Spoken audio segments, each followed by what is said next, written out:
This is perhaps one of the strangest headstones that you'll ever see in your life. It's got names and dates on it like any other stone, but it also has the words "Vote No License" engraved across the bottom in big block letters. If you ever found yourself walking through this quiet little cemetery in Oneko, Connecticut, there's a very good chance that this stone would catch your eye. 'Cause what on earth is that message supposed to mean? Well, the answer to that question kinda depends on what you read. There's really two competing stories here, both of which center around Alonzo and Emma Love, the married couple listed at the top of the stone. The first story says that Alonzo was an alcoholic who suffered an early death due to his drinking habit. And because the town of Oneko voted every year on whether local businesses should be allowed to hold liquor licenses or not, his wife Emma decided to use her husband's gravestone as an opportunity to condemn the evils of alcohol. "Vote no license," she says, "or you'll end up like my husband, buried beneath your feet." Occasionally, though, you'll see quite a different version of the story. Sometimes it wasn't Emma, but instead Alonzo himself that had this strange message carved into the stone. In these narratives, Alonzo was a liquor dealer who repented and changed his mind on alcohol right before he died. "Vote no license," he says. "Take it from me, I was a liquor dealer. I know better than anybody how bad this stuff can really be." So which version of the story is correct? Did Alonzo have a change of heart at the end of his life? Or did Emma use this stone as a warning for the other townsfolk? Well, the answer is I don't know. Genuinely, I have no idea what the real story is. I did find this newspaper article that says that Emma actually divorced Alonzo in 1898 because of his issues with alcohol. So if I had to guess, I would think that the first story about Alonzo being an alcoholic is probably more likely to be true. But even then, the details here are sparse to say the least.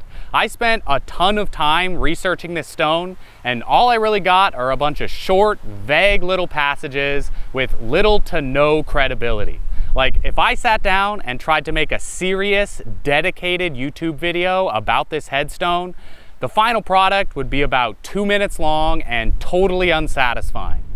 Which is why this is a perfect example of a failed video topic. An intriguing story that never quite materialized into a full video. I have got literally hundreds of failed topics just like this one, and so today I am finally gonna sit down and do something with them. Buckle up, because we are gonna take a little tour of some of my failed video ideas. If I don't blow away first.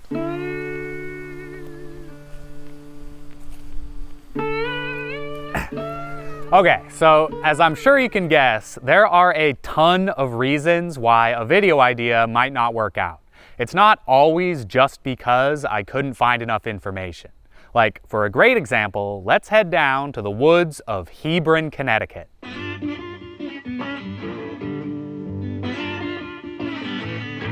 At the end of this little trail that I'm walking on here is a very interesting landmark that has to do with the early history of Hebron. Way back in 1706, when this land was mostly wilderness, a few families were planning on moving to Hebron from another town about 20 miles away. The men from the group went first, bringing some provisions along so they could spend a few weeks getting things all set up for their families to join them. The wives that they left behind, though, couldn't help but worry about their husbands, and so off went the women, about 4 or 5 in number, ready to trek through 20 miles of woods on their way to rejoin their partners in Hebron. Unfortunately, though, the wives were just a little too slow on the trail. Right before they made it to Hebron, the sun began to set, and before long, the women found themselves stuck in the wilderness, alone at night, lost, and fearing the wolves would soon regale themselves upon their delicious bodies. In a desperate search for safety, the women decided to climb on top of a huge boulder they found among the trees, where they sat and wailed with terror into the night. Nearby in Hebron, the men heard the screams and ventured out into the woods to investigate. Imagine their surprise in the black of the night when they found their wives 20 miles from home sitting on top of this exact boulder, which can still be seen today 300 years after providing safety for those stranded women. As time passed, this stone came to be known as Prophet's Rock, the site of a grand and happy reunion between husbands and wives. Pretty fun little legend, right? We got a cool looking landmark and an interesting story to go with it. So I'm sure you're wondering, why wouldn't this topic work for a video? Well, the problem is that the story is just too short and too simple. Like, the narrative that I just told you is pretty much the entire legend. There's just not a lot of extra detail here and not nearly enough meat on the bone for a full-length dedicated video. And so instead, Prophet's Rock finds itself a home in the failed video compilation.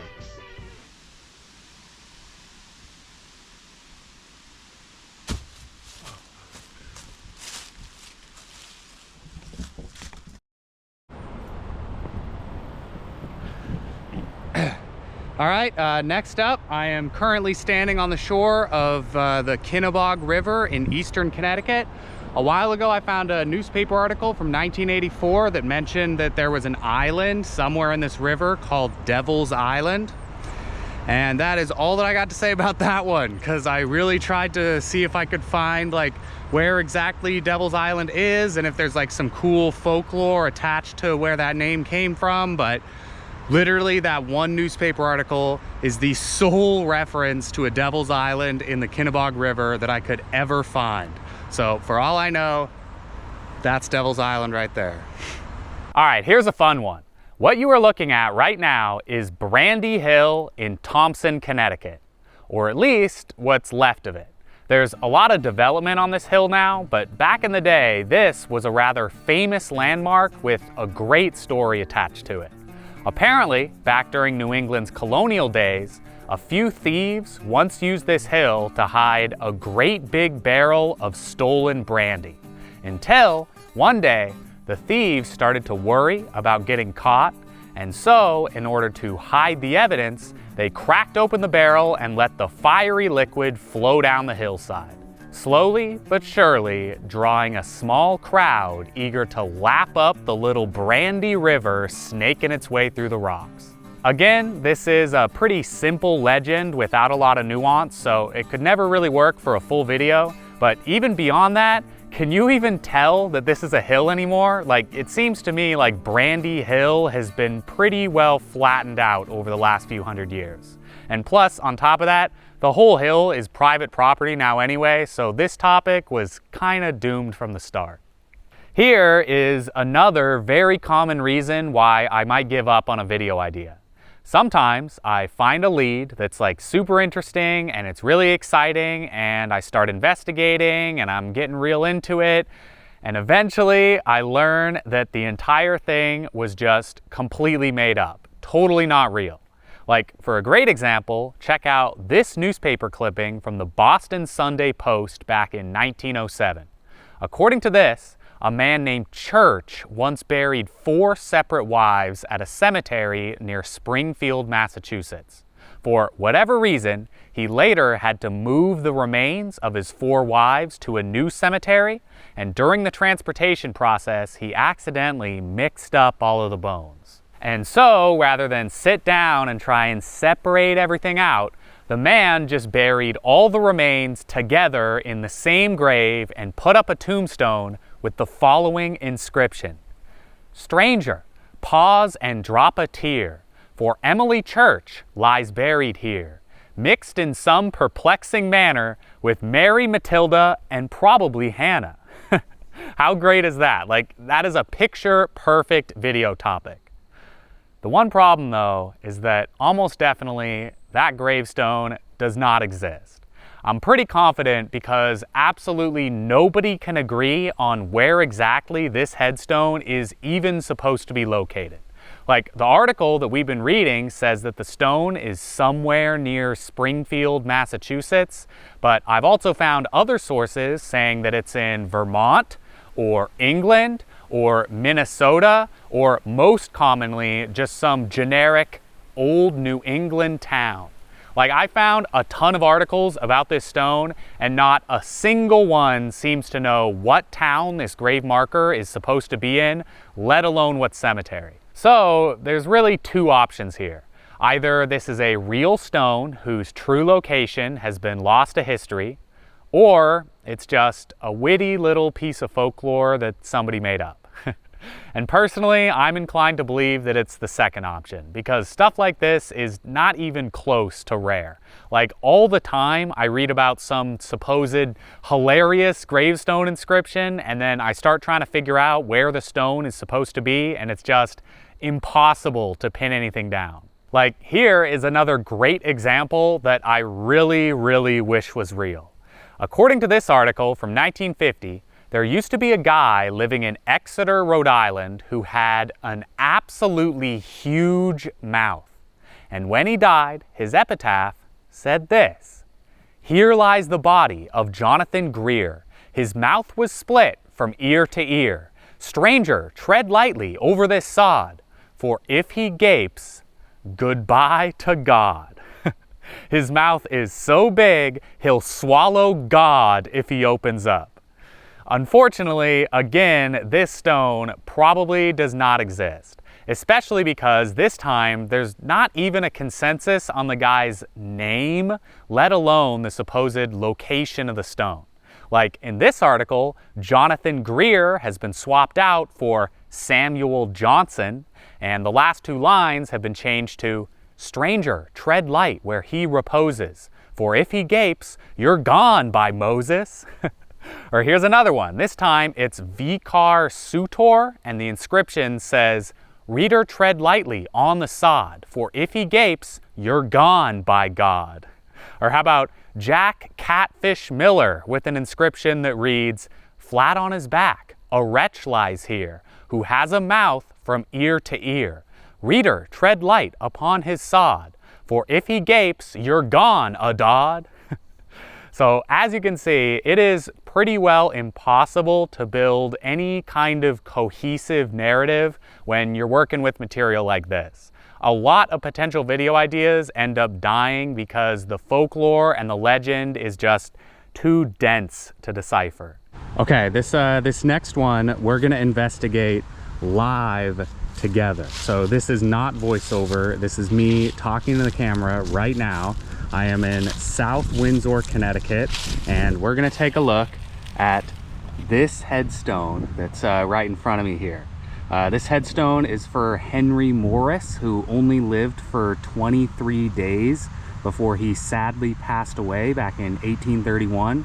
And the reason that I came here to check out this stone is because I was looking through an old issue of the newsletter for the Association of Gravestone Studies from 1989. And in there was a very short article that talks about how a woman named Hephzibah Sad, who died back in 1828. And then after she died, a stone carver was making a gravestone for her, but the carver accidentally screwed up and he carved the wrong age on the stone. And so the headstone was rejected and a new one was carved for Hephzibah. And then 3 years later, in 1831, a local reverend named Henry Morris needed a headstone for his son who had just died, who was also named Henry. And so, supposedly, according to that article, the reverend just found that old rejected headstone of Hephzibah's with the wrong date, and then flipped it over and stuck it in the ground upside down and backwards and carved all this new stuff about Henry on it. So, like I said, this is the first time that I've ever seen this stone, and if that article is right, then the back of the stone should have Hephzibah's information carved into it, except upside down. And I have not seen the back yet, so we're gonna go and take a look together right now. Here we go.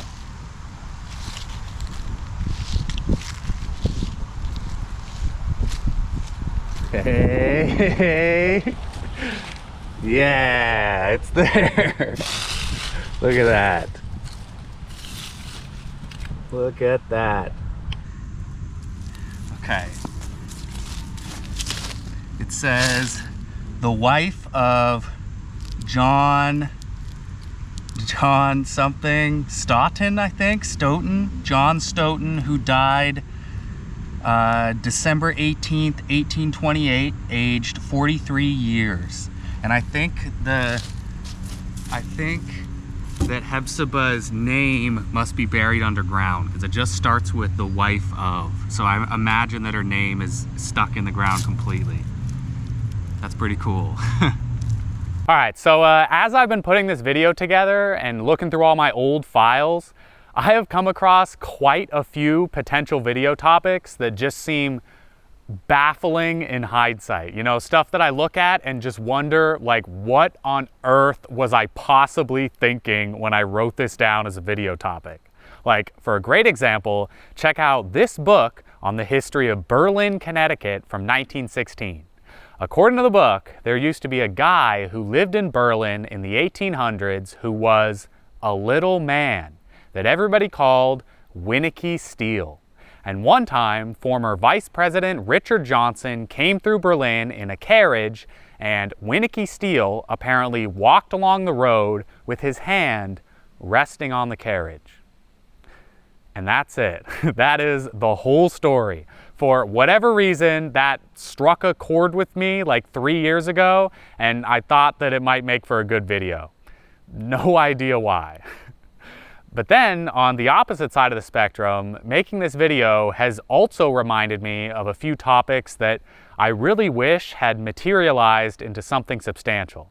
Like, one of those is the tale of David Naughty, a man who used to live in Guilford, Connecticut back in the mid-18th century. Supposedly, David really hated his neighbor, so much so that when he died, he stipulated in his will that he wanted to be buried standing up straight in his front yard with his head sticking out of the ground so that his dead body could grin at the neighbor for all eternity. Unfortunately, I could not really find any further info on the story, so that topic has just been sitting in stasis in my files for years now. Next up, remember earlier when I was talking about humorous grave inscriptions that probably don't exist? Well, here's one that definitely does exist. Allow me to introduce you to the Hunter Safety Stone in Somers, Connecticut. I first heard about this one from a newspaper article printed back in 1887. The headstone is for a man named Elijah Felt, who died back in 1789 from an accidental gunshot that struck him in the leg and knee. The misfire must have happened during a hunting trip because his epitaph reads as follows: "All you that hunt in verdant wood, with firearm your game to kill, be careful when you fire your piece, lest your partner's blood do spill." Unfortunately, I really do not know much else about this story beyond that fantastic inscription, so this is probably the only time I'm ever going to get the chance to talk about it. Next up, we have another hill, this time in Brooklyn, Connecticut. Although this hill is again on private property, at least this time you can sort of see some actual elevation gain. According to this travel book from 1839, this place is called Gray Mare Hill, and the name comes from an old story where a mare got lost with her colt amongst the hill's rocky ledges, and before the horses were eventually rescued, the young colt got so hungry that it ate its mother's entire mane. And that is just about the whole story. All right, moving on, I have been looking for an excuse to show you this next place for a very long time. At the end of this trail is a really spectacular abandoned textile mill on the shore of the Branch River in Oakland, Rhode Island. The place burned down a few decades ago, but as you're about to see, despite that, it is still really visually impressive. I have not been able to find any interesting stories attached to the mill, so it's never really made sense for a video topic, but now I finally got my chance.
Look at this. You can still see bits of charred wood from where the fire was.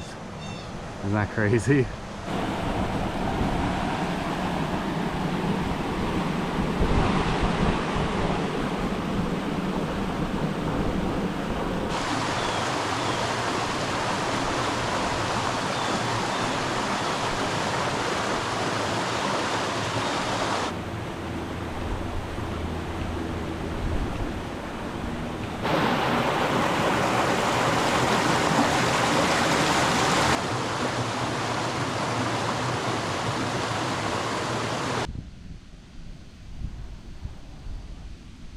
Oh, check it out. Here's the dam. Wow. Holy cats, look at this.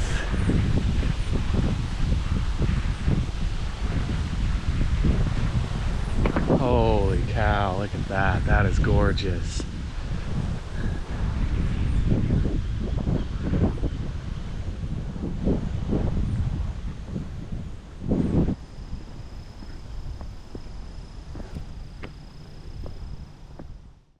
All right, next up, this is a postcard from the 1930s or 40s of Diana's pool in Chaplin, Connecticut. And here is Diana's pool in Chaplin, Connecticut. One time I found a newspaper article from Connecticut that said that in 1949 a bunch of people were swimming in Diana's pool when all of a sudden a car came flying out of nowhere and crashed into the middle of the water. I spent some time trying to research that story before I looked a little closer at the article and realized that because this paper was from Connecticut, I just assumed it was talking about this Diana's pool, when in fact it was talking about a different Diana's pool in Rhodesia. And hey, by the way, real quick, if you are enjoying this video, then please let me know in the comments, because I could super easily make this into a regular series on the channel.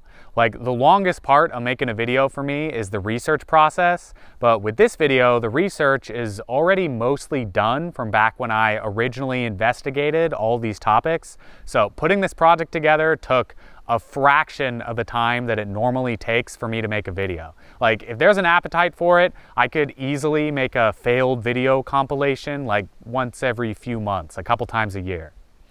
Anyway though, if you've been watching my channel for a while, then you know that I don't exclusively talk about physical landmarks. Sometimes I just find some weird historical story or newspaper article or something, and then I make a video out of that. So how about we go through a few of my failed topics that aren't really attached to a landmark or a particular town? Because I got a ton of those too, most of which are just either too short or too simple to make into a full video. Let's start off with this advertisement for Camel cigarettes from a 1936 edition of Life magazine. The point of this ad is to demonstrate what an ideal Thanksgiving dinner looks like. So how about we just go through this together? First off, we start with a bowl of hot, spiced tomato soup. And then, for digestion's sake, we smoke a Camel right after the soup. Next, it's time for the turkey, crisp and golden brown. Don't be bashful about reaching for a second helping. But hey, before you do, better smoke another Camel, because you're going to need some help digesting all of that flavor. The third course is a delicious Waldorf salad, and another Camel, of course, this time to clear your palate. And finally, we've reached dessert. Just look at all your options. You could have some pie, some layer cake, some plum pudding, and of course, whatever you choose, don't forget to enjoy a Camel along with your sweet treat. And last but not least, with the meal finally finished, sit back and enjoy an after-dinner Camel. Really, every meal should be just like this one. Between all your courses, enjoy a Camel, lean back in your chair, and feel like you're on top of the world. Next up is a real funny one that's just a little bit too short for its own video. One day in 1928, during the height of alcohol prohibition, a man walked into a bar room that was ran by a close friend of his and placed $2 on the bar, which back in the day was a lot of money to be spending for one person at a restaurant. So much money, in fact, that a couple of prohibition agents who just so happened to be sitting nearby turned to the man who would put down the money and said, what are you going to buy with all of that cash? Clearly, they thought that this guy was about to illegally purchase alcohol, because what else could you be doing with all that money? Well, the new customer glanced at his friend, the bartender, knowing full well the huge amount of trouble that he would get in if he was caught selling alcohol, and then he looked back at the agents and said, "Sandwiches." $2 worth of sandwiches, said the agents. "Yup, I'm hungry," said the customer. And before long, that poor customer was sitting at the bar with a whole pile of sandwiches sitting in front of him. The agents were still there watching, so the customer had no choice but to keep up the ruse and start eating. And he ate and ate and ate, sandwich after sandwich after sandwich, until finally, after 13 sandwiches, the customer pushed away the plate and said, "I think that will hold me until supper." What a valiant effort done in the name of friendship, right? Unfortunately, though, all that work was done in vain, because as soon as the customer pushed the plate away, the Prohibition agents produced a search warrant, found a bunch of liquor in the bar, and then arrested the bartender. Like, how incredibly petty is that? Like, those agents had the warrant from the beginning. They knew full well that they had the authority to search the bar at any time, but rather than just get it over with, they sat there and watched a guy eat 13 sandwiches, hoping desperately that he might be able to save his friend. Just unbelievable. Next up, this newspaper from 1889 says that it's a Connecticut tradition that nobody ever caught a weasel asleep. That's another one that I really don't know what I was thinking when I tried to turn that into a video. Like, what would that have even looked like? This next one is taken from the April 13th, 1911 edition of the Kansas City Weekly Journal. The story starts in Buchanan, Michigan, with a man named Hodson Burton, who had already been dead for 5 years by the time 1911 came around. The reason that Hodson was back in the news is because 5 years ago, right before he died, Hodson recorded a secret message on a phonograph record.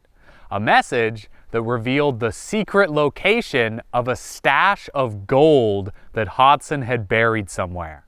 And right before Hodson died, he gave that record to his lawyer with specific instruction that he was to hold on to the record for 5 years and then host a big event and play the record for Hodson's family. And so now it's 1911, 5 years have passed, and a whole bunch of Hodson's family is gathered together at Hodson's son's house, and the lawyer has just arrived with the record. And so the lawyer comes inside and he unwraps the record in the kitchen and he picks it up and he walks into the room with Hodson's family and he immediately trips over a footstool and smashes the record into 1,000 pieces. The family, to express it mildly, were indignant. If boys are boisterous, then it is up to the girls to be girlstrous. I confess that I greatly love the word dinky and hope to see it admitted to the dictionary. There are so many things that are just dinky. A while ago, I made a video about weird guidebooks from history, and maybe a month or two after I released that video, I found a really fantastic book that I wish I could have included. Clothes for You, released in 1947, is a book on women's fashion and style that included a long section about losing weight by spanking yourself. Give yourself a daily spanking to reduce those fleshy spots on your hips, thighs, calves, and arms. Like, according to the book, you can also lie on the ground and smack your body against the floor to lose fat. Like, if you want to lose weight around your hips, then I guess I'll demonstrate. If you want, if you want to lose weight around your hips, you can lie on the ground with your knees bent like this, and then just smack your hips into the ground. Oh, and then the other one, I hope this is on camera. The other one, you can lie on the ground with your hands on your shoulders like this if you want to lose weight on your arms, and then you just slap your arms into the ground like chicken wings? Okay, moving on. This next one is one of the weirdest articles that I have ever come across. So in 1886, the Buffalo News printed this big, long article that is basically just a hype piece for a woman in Rhode Island who is about to get divorced. Like, just read through this with me. When Mrs. Hatch appears on the beach in the morning in an artistic bathing raiment, she has a great fleece of bronze-colored hair hanging in waves and curls to her knees. She plunges in and strikes out for deep water, her golden mane floating behind her, and longer than her hair is the following of men in her foaming wake.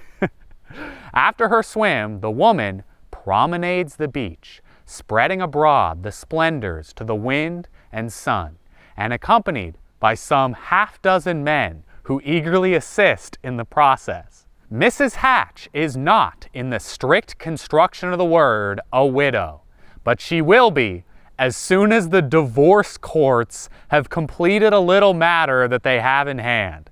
In the meantime, she is the despair of all the wives, the eyes of whose better halves are in the habit of straying widowward.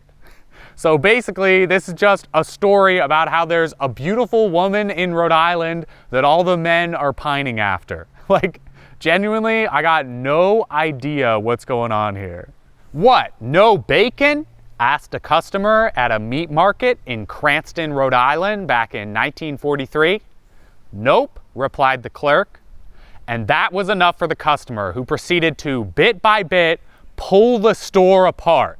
He, 1, smashed the fridge, 2, hurled soda bottles through the showcases, 3, broke all the cash registers and scales, and 4, threw veggies all over the store.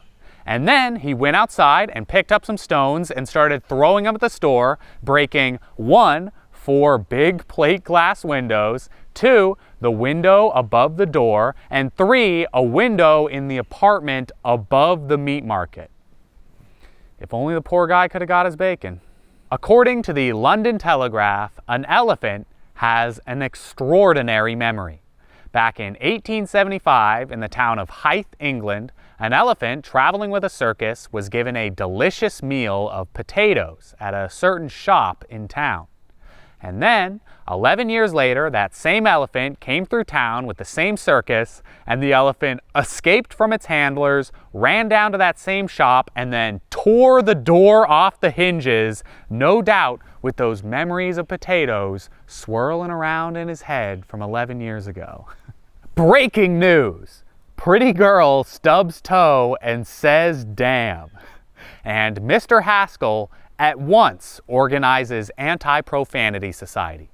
The story with this one is literally just that a guy was walking through Waterbury, Connecticut, when a young woman walking ahead of him stubbed her toe and said damn. And then the guy freaked out and immediately started an anti-profanity group. I like this one because the headlines pretty much tell the whole story. Like, you don't even need to read the actual body of the article.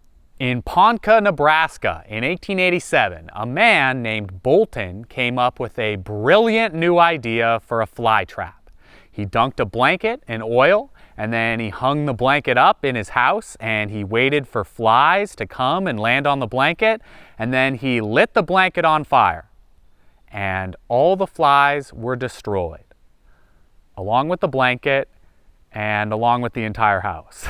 In 1966, a woman was relaxing in her house in Houston, Texas, when suddenly her pet raccoon came out of the bathroom with a razor blade in his hand. And the woman tried to disarm the raccoon, but he slashed her across the wrist. And here is a very nice picture of the woman with her bandaged up hand cradling her knife-wielding raccoon. Okay, I feel like that's probably enough for one video, so like I said, if you want to see me do this again, let me know. But for now, I'll just leave you with one final story. March 24th, 1898. Cat rides a horse, attracts much attention on the streets of Philadelphia. Waffles has a good time. Thank you for watching. I'll see you next time.